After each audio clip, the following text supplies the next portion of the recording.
কলকাতা মেট্রোতে ট্রাভেল করার জন্য আর আপনাদের টিকিট কাউন্টারে গিয়ে লাইনে দাঁড়াতে হবে না। এখন ঘরে বসেই ফোনের মাধ্যমে কেটে নিতে পারেন মেট্রো টিকিট। ভিডিওটি শেষ অবধি দেখুন, কারণ কোনো স্টেপ মিস করে গেলে টিকিট স্ক্যানিং করার সময় আপনার কিন্তু প্রবলেম হতে পারে। অ্যাট ফার্স্ট প্লে স্টোর থেকে আমার কলকাতা মেট্রো অ্যাপ ইনস্টল করুন।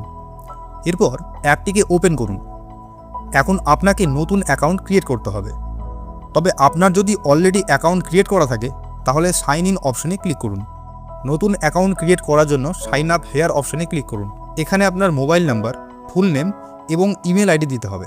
এরপর নিচে 4 সংখ্যার একটি এমপিন সেট করুন এবং কনফার্ম এমপিন অপশনেও সেম পিন বসান। প্রত্যেকবার অ্যাপটি ওপেন করার জন্য এই পিনটি কিন্তু লাগবে। আচ্ছা, তো এবার সাইন আপ অপশনে ক্লিক করুন। অ্যাকাউন্ট ক্রিয়েট হয়ে যাওয়ার পর সাইন ইন অপশনে ক্লিক করুন। এখন আপনার মোবাইল নাম্বার এবং এমপিন দিয়ে লগ ইন করুন।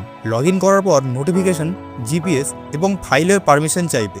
আপনি চাইলে ডিনাইও করতে পারেন। এরপর এই হোম পেজটি ওপেন হয়ে যাবে। এখান থেকে বুক টিকিট অপশনে ক্লিক করুন।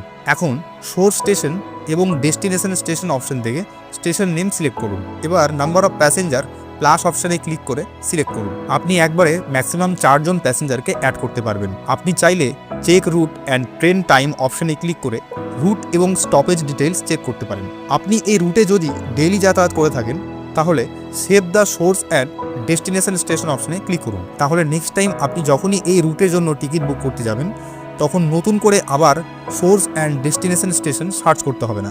টিকিট প্রাইস আপনি নিচে লেফট সাইডে দেখতে পাবেন। এরপর বুক টিকিট অপশনে ক্লিক করুন। পেমেন্ট করার জন্য আপনি যে কোনো পেমেন্ট মেথড ইউজ করতে পারেন। আমি এখানে পেটিএম অ্যাপের মাধ্যমে পেমেন্ট করে দেখাবো, তাই এবার পেটিএম অ্যাপ আইকনে ক্লিক করতে হবে। এরপর অটোমেটিক পেটিএম অ্যাপে রিডিরেক্ট করে দেওয়া হবে। এখন পেটিএম অ্যাপ থেকে পেমেন্ট করলেই টিকিট বুক হয়ে যাবে। এখন এই বুক করা টিকিট দেখার জন্য হোম পেজে এসে বুকিং অপশনে ক্লিক করুন। এখানে আপনার বুক করা সমস্ত টিকিট দেখতে পাবেন। এই টিকিটের কিউআর কোড স্ক্যান করে আপনারা প্ল্যাটফর্মে এন্ট্রি করতে পারবেন। যদি আপনি ট্রেন টাইম দেখতে চান তাহলে হোম পেজে এসে ট্রেন টাইম অপশনে ক্লিক করুন। এরপর source station and destination station select করুন। এবার 2 ঘন্টা পর্যন্ত সমস্ত ট্রেনের টাইম টেবিল দেখতে পাবেন। এই চ্যানেল কিন্তু আর 5টা চ্যানেলের মতো নয়। এখানে ট্রেন রিলেটেড টু দ্য পয়েন্টে ডিটেইল ভিডিও দেওয়া হয়। আপনি যদি এই চ্যানেলটিকে সাবস্ক্রাইব করে রাখেন তাহলে ট্রেন জার্নির ক্ষেত্রে আপনার কিন্তু অনেকটাই সুবিধা হবে। ধন্যবাদ।